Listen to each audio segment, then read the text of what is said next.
नमस्कार दोस्तों, आप सभी का स्वागत है हमारे चैनल पर। और आज मैं आप सभी के लिए लेकर आई हूँ ऐशाद मास का 5वां अध्याय। प्रभु मुझे सहारा है तेरा जग के पालनहार। ऐशाद मास महात्म की कथा करूँ विस्तार। राजा पृथु बोले, हे नारद जी, आपने ऐशाद मास में स्नान का फल कहा, अब अन्य मासों में विधि पूर्वक स्नान करने की विधि, नियम और उद्यापन की विधि भी बताइए। देवऋषि नारद ने कहा, हे राजन, आप भगवान विष्णु के अंश से उत्पन्न हुए हैं, अतः यह बात आपको ज्ञात ही है, फिर भी आपको यथाचित विधान बतलाता हूँ।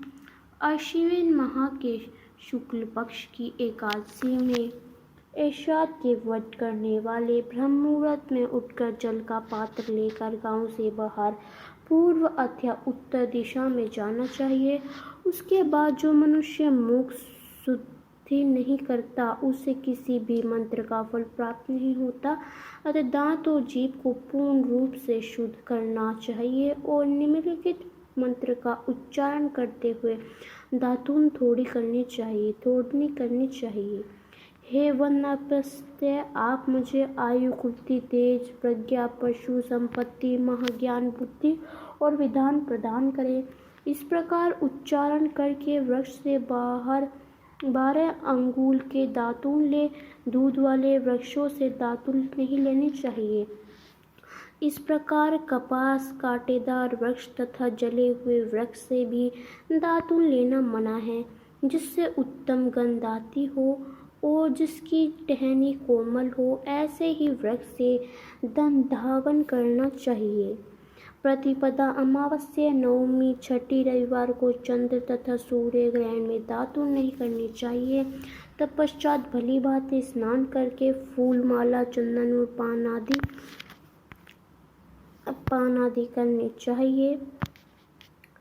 भक्ति पूर्वक शिवालय में जाकर सभी देवी देवताओं की अर्घ्य, आचमन्य आदि वस्तुओं से पट पूजा करके प्रार्थना एवं प्रणाम करना चाहिए। फिर भक्तों के स्वर में स्वर मिलाकर श्री हरि का कीर्तन कराना चाहिए। मंदिरों में जो गायक भगवान श्री हरि का कीर्तन करने आए हो, उनका माला, चंदन, तांबूल आदि से पूजन करना चाहिए, क्योंकि देवालयों में भगवान विष्णु को अपने तपस्या, योग और दान द्वारा प्रसन्न करते थे, परंतु कलयुग में भगवान गुणगान को ही भगवान श्री हरि को प्रसन्न करने का एकमात्र साधन बनाया गया है। नारद जी राजा पृथु से बोले, हे राजन, एक बार मैंने भगवान से पूछा कि हे प्रभु, आप सबके अधिक कहाँ निवास करते हो? इसका उत्तर देते हुए भगवान ने कहा, हे नारद, मैं वैकुंठ या योगिनी के हृदय में ही निवास नहीं रहता, अपितु जहाँ मेरे भक्त मेरा कीर्तन करते हैं, मैं कहाँ अवश्य निवास करता हूँ।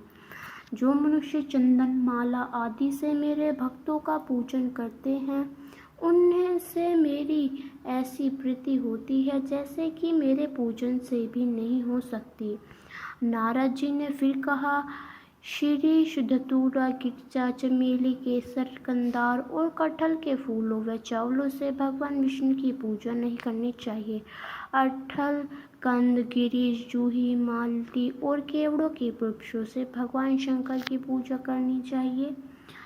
जिन देवताओं की पूजा में जो फूल निर्दिष्ट हैं, उन्हीं से उनका पूजन करना चाहिए।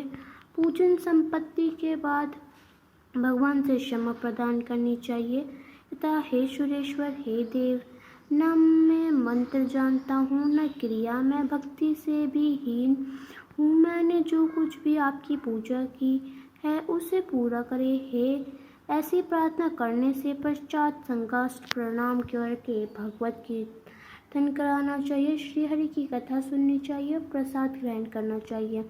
जो मनुष्य उपरोक्त विधि के अनुसार ऐशाद व्रत का अनुष्ठान करते हैं, वह जगत के सभी सुखों को भोगते हुए अंत में मुक्ति को प्राप्त होते हैं। तो ये था हमारा ऐशाद मास का 5वां अध्याय।